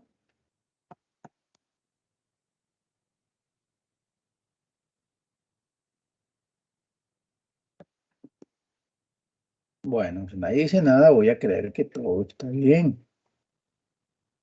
¿No? Recordar que cuando hay una acción sobre los receptores alfa 1 puede provocarse dolor en el pecho, ansiedad, bradicardia, hipertensión. Si se administra por vía intravenosa estos receptores alfa 1, puedes provocar necrosis tisular si la administras muy rápido, en concentraciones muy rápidas. ¿Por qué? Porque vas a provocar una vasoconstricción muy severa, ¿no? Cuando usas los fármacos, los bloqueantes alfa 2, puedes provocar algo de sedación, porque si es que atraviesan la barrera hematoencefálica, se queda de boca, depresión, bradicardia, edema, hipotensión ortostática. Y si tú lo suspendes de golpe, puedes provocar una hipertensión de rebote. Siempre se suspenden los fármacos antihipertensivos, especialmente los alfa 2 bloqueantes, de manera lenta para no provocar una hipertensión de rebote. ¿Okay? Con los receptores beta, pues obviamente puedes provocar angina, mareo, hipertensión, vas a estar todo inquieto, todo intranquilo, palpitaciones, contracciones ventriculares prematuras, o sea, un tipo de arritmia, taquicardia, etcétera, ¿no? Está muy atento de eso. Y con los beta 2, pues a veces hay algo de temblores, taquicardia. Ya saben que, si bien es cierto, los beta 2 son más selectivos hacia los receptores beta 2, pero puede provocar algo a nivel beta 1, ¿no? Muy atentos, muy, muy, muy atentos. Bueno, entonces, no hay preguntas. Ok, bueno. Entonces vamos a hablar un poco acerca de los fármacos que van a bloquear ahora a los receptores adrenérgicos. Van a bloquear los receptores adrenérgicos alfa, a los beta y a los que lo bloquean a los alfa beta, ¿no? Esto es muy importante porque probablemente se vayan a topar con este tipo de fármacos en diferentes usos, ¿no? Estos fármacos usualmente van a tener con los simpaticolíticos o bloqueantes adrenérgicos, el nombre que ustedes le quieran poner. Pero usualmente estos fármacos van a causar una disminución de la demanda cardiovascular, una disminución de oxígeno tisular, de los requerimientos de energía, disminuyen la frecuencia cardíaca, la contractibilidad, o sea, van a hacer todo lo opuesto a lo que son los otros. Disminuyen la frecuencia cardíaca, la contracción, el gasto cardíaco, causas vasodilatación, puedes causar broncoconstricción, ¿no? Como vas a conservar energía, la gluconeogénesis, la lipólisis y la glucogenólisis va a estar disminuida. Acuérdate que cuando tú estás más activo, pero necesitas más energía, entonces vas a sacar energía de las grasas, del glucógeno, ¿verdad? Crear azúcar, la gluconeogénesis, crear energía de otras fuentes. Ahora eso va a estar disminuido, porque vas a bloquearlo. Pero, entonces, ¿qué es lo que vas a hacer? Aquí, pues, vamos a utilizar fármacos que van a ser bloqueantes de los receptores alfa 1. Vamos a ver fármacos que son bloqueantes de los receptores beta 1 o de ambos, ¿no? Porque algunos no pueden, eh, eh, no son selectivos, ¿no? Vamos a tener nosotros fármacos receptores beta que van a ayudarnos para las arritmias, para el infarto, para el temblor esencial, para el glaucoma, para el fallo cardíaco, etcétera, ¿no? Para el feocromocitoma.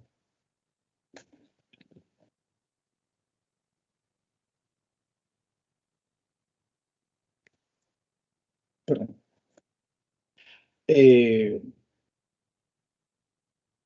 A ver, vamos a preguntarles otra vez.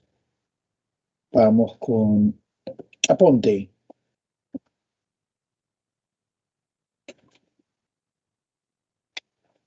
Aponte, ¿está viva o no está viva? Dígame, doctor, me tuve que conectar al celular porque la computadora no sé, está que se me traba todo ahí.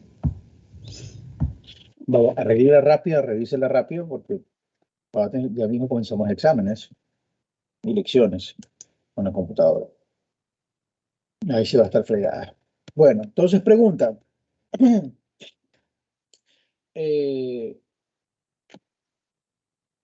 Los receptores alfa 1, ¿en dónde están ubicados en el ojo? ¿En qué parte?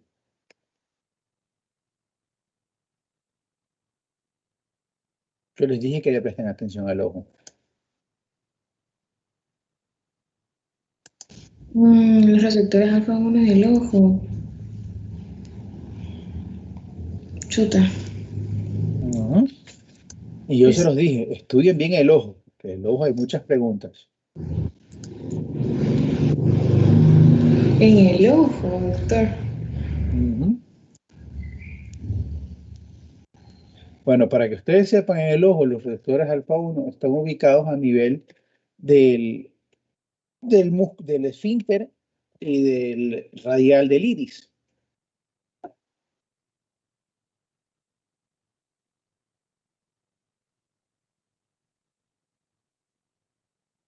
Ujú.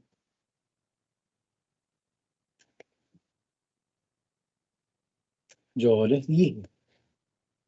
Yo les dije. Ay, niños. Ay, niños. Los receptores alfa 1 en el ojo usualmente están ubicados a nivel del músculo radial y del esfínter del iris.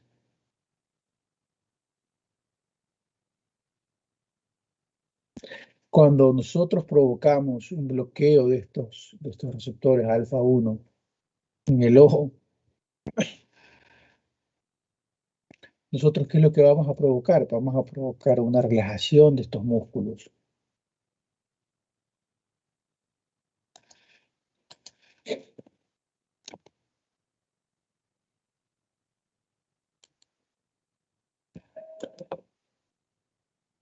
Y al provocar nosotros esta relajación en, en estos músculos del iris, vamos a provocar nosotros una miosis.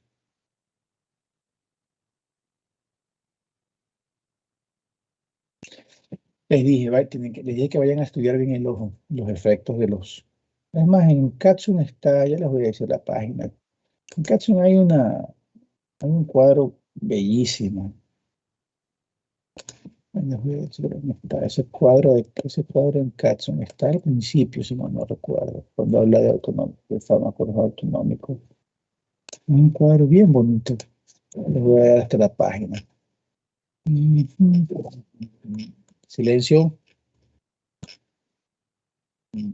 Está en...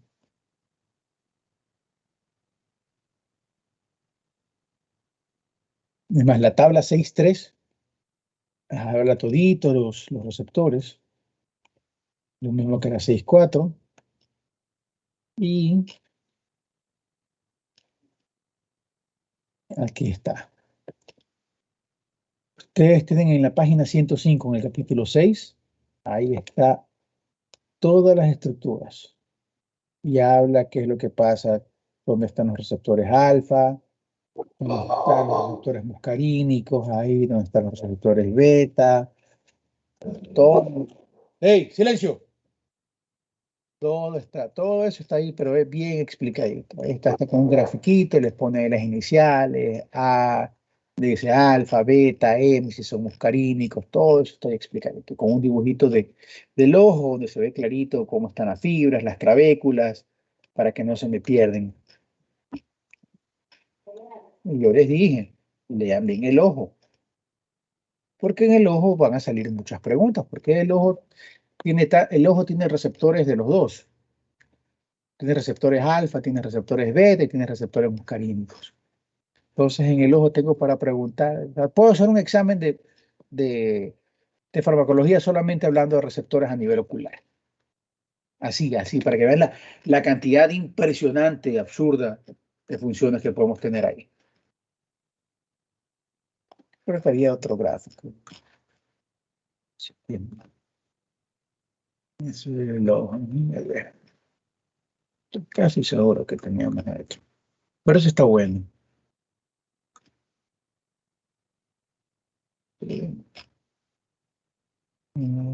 Bueno, o sea, pero para que vean que tienen ustedes en Katsun está ese dibujito que está bien clarito. Siempre me ha gustado ese dibujito de Katsun. Bueno, entonces regresando pues a esto. Vamos a preguntarle a Yanela.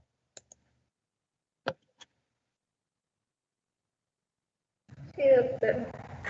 Los receptores alfa 1 en el aparato genitourinario, ¿dónde están ubicados? En el músculo liso están ubicados también en... ¿Músculo liso de dónde? A ver, los receptores alfa 1 en la próstata, si no me recuerdo. lo que provoca contracción. En la vejiga también. En toda la vejiga están. En el músculo liso uterino, no en toda la vejiga. En el músculo destructor de la vejiga.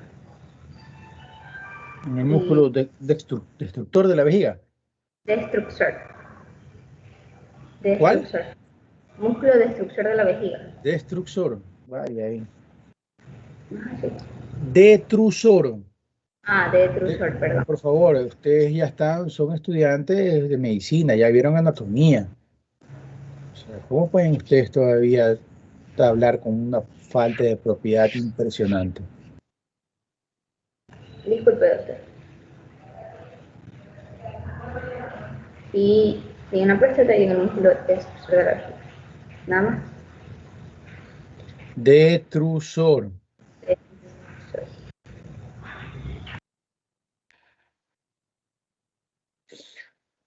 Sí, ahí se encuentran.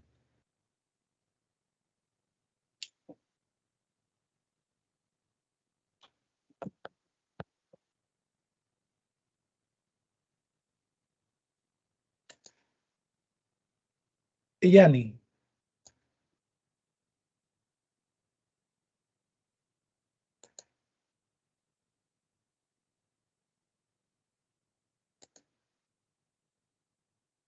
Yani, los receptores beta, los beta 1, ¿a qué nivel? A nivel del corazón, ¿en dónde se encuentran? En el nodo sinoauricular. ¿Solo ahí? No. No me acuerdo si en las fibras de Purkinje también, no.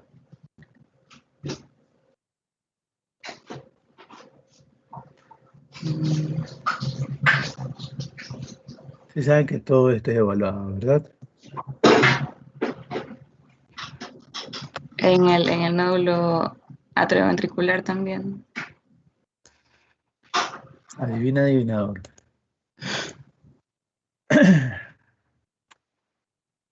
En el corazón, los receptores beta se encuentran ubicados en el nódulo sinoauricular, en el aurículo ventricular, se encuentran en el haz de His, en las fibras de Purkinje y en los propios miocitos.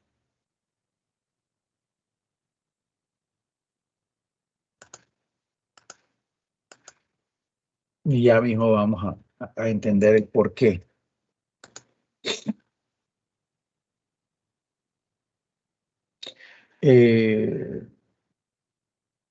¿Dónde está Selene? Dígame, doctor. Selene, una pregunta. Estoy en clase. Perdón, mi papá me estaba llamando. No se preocupe. Acá pasó lo mismo.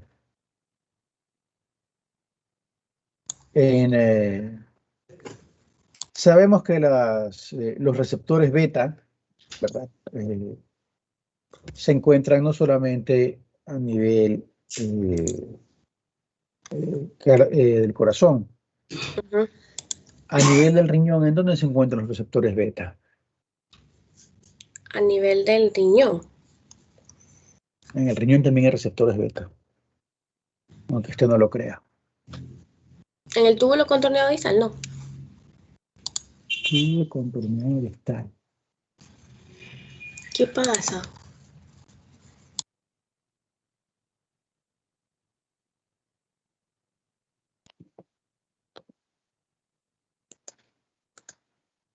Ya, perdón.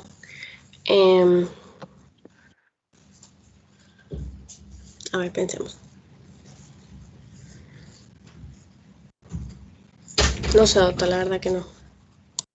A nivel del riñón están en las células yuxtaglomerulares.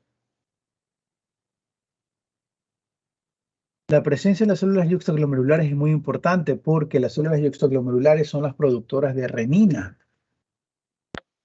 Las células yuxtaglomerulares al producir renina forman parte del gran sistema de manejo de la presión arterial, que es el sistema renina, angiotensina, aldosterona.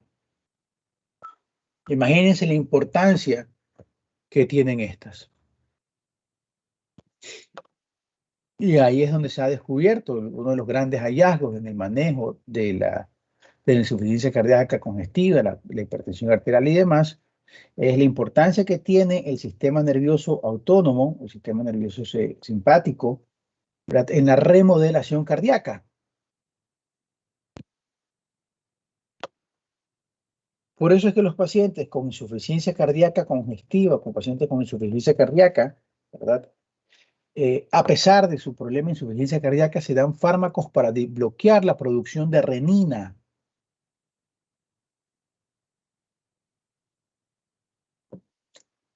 Por eso, chicos, vamos a investigar. Ahorita que vamos, ¿dónde está aquí? Equipos, farmacología B2, B1 práctica.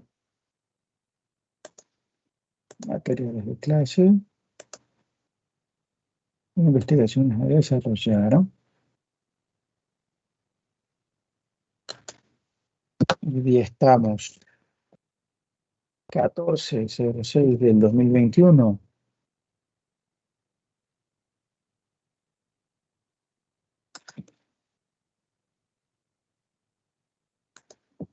Vamos a investigar acerca de remodelación cardíaca.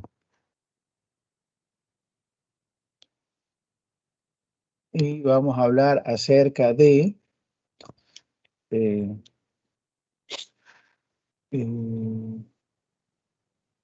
beta bloqueantes y supervivencia en pacientes con insuficiencia cardíaca congestiva. Muy bien. Tienen ahí dos temitas.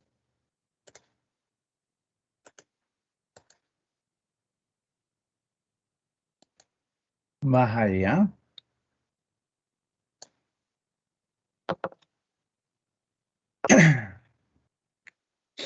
Bueno, entonces, conociendo dónde están estos receptores adrenérgicos, podemos entender qué es lo que pasaría si nosotros los bloqueamos. Si tenemos nosotros receptores adrenérgicos en el músculo liso prostático, pues bueno, vamos a tener una relajación al bloquearlos. Si tenemos receptores alfa-1 a nivel de los músculos, tanto del esfínter y el radial del iris, al bloquearlos vamos a provocar nosotros una miosis. Vamos a provocar relajación y por ende una miosis. Si nosotros tenemos aquí en el corazón, pues vamos a disminuir la fuerza de contracción y la velocidad. En las células yuxtacriomodulares vamos a bloquear, vamos a disminuir la liberación de renina. Ya sabemos que tenemos en el músculo bronquial y si los vamos a bloquear, podemos provocar contracción. Muy importante que nosotros hablamos de fármacos que son beta bloqueantes, que son muy utilizados, pero hay que tener cuidado en pacientes que tienen enfermedades pulmonares porque puede provocar este bloqueo, ¿no? Nos vamos a quedar aquí. Ya nos faltan 7 minutos y lo que nos falta es bastante. Esto lo vamos a ver ya en la teoría. Vamos a ver lo que nos falta de los antagonistas de los fármacos adrenérgicos, o sea, los beta bloqueantes, o bueno, los alfa bloqueantes, beta bloqueantes. Vamos a ver los de acción mixta, los alfa beta, los alfa bloqueantes selectivos, los alfa bloqueantes totales, entre los bloqueantes beta, los que son selectivos y no son selectivos. Por favor, vamos a leer y presten mucha atención a lo que son los fármacos beta bloqueantes con ISA o acción intrínseca simpático-mimética, intrinsic sympathico-mimetic action. ¿Qué tipo de fármacos son esos? ¿No? Miren que estoy avisándoles, ¿no?, que a qué tienen que prestar la atención. Y de eso vamos a conversar en la próxima clase. Por favor, vayan a repasar lo que hace el ojo, los betabloqueantes, los efectos de los diferentes drogas y fármacos a nivel del ojo. Ahí tenemos para divertirnos. Así que por favor, chicos, vayan a leer, vayan a repasar eso. No pueden quedarse así en blanco con esas cosas. ¿Ah? Bueno, nos vemos el día miércoles, por favor. Doctor, respecto a la aplicación que nos había pedido para las lecciones. Ah, sí, ya le iba a hacerles yo, pero ya la universidad les ha hecho un tutorial. Entonces ya me... Bueno, igual al final la universidad me terminó sacando información a mí, así que terminó siendo exactamente lo mismo. Así que ya, si no les ha llegado, ya mismo les va a llegar. Si no se les va a llegar a la universidad, me piden que yo les paso el videito que estoy. Son 2 videos súper sencillos. Están ahí. Ok, doctor. Bueno, bueno, y como consejo, a los que tienen esas computadoras, por favor, chicos, corran un buen antivirus. No usen antivirus pirata. Hay tanto antivirus gratis disponible en unas páginas decentes, Avira, AVG, etcétera. Piratear el antivirus es como decirle a un ladrón que te venga a abrir la puerta de tu casa, que se te quedaron las llaves adentro. Por favor. Y actualicen su Windows.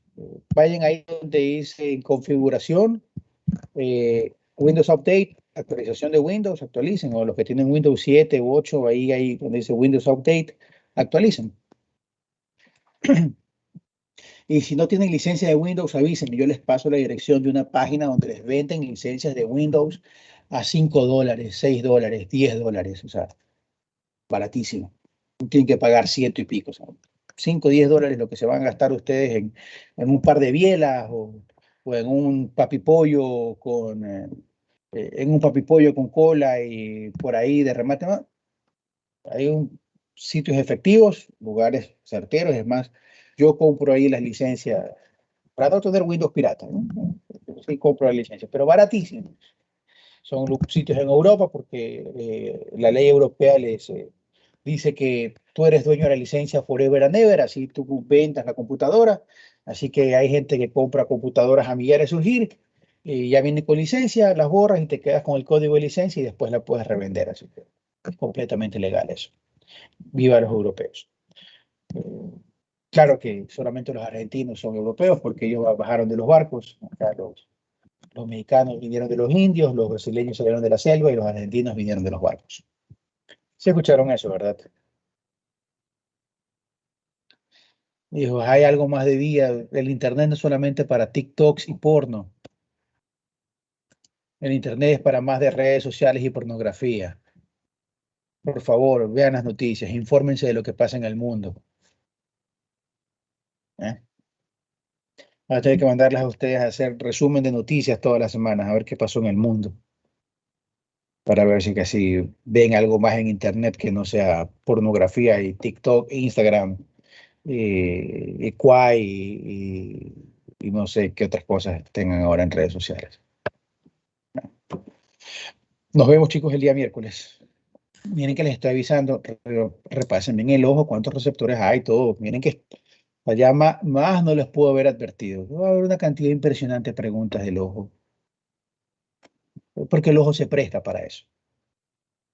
Como no han leído, no saben la cantidad de receptores que hay en el ojo. ¿Ya?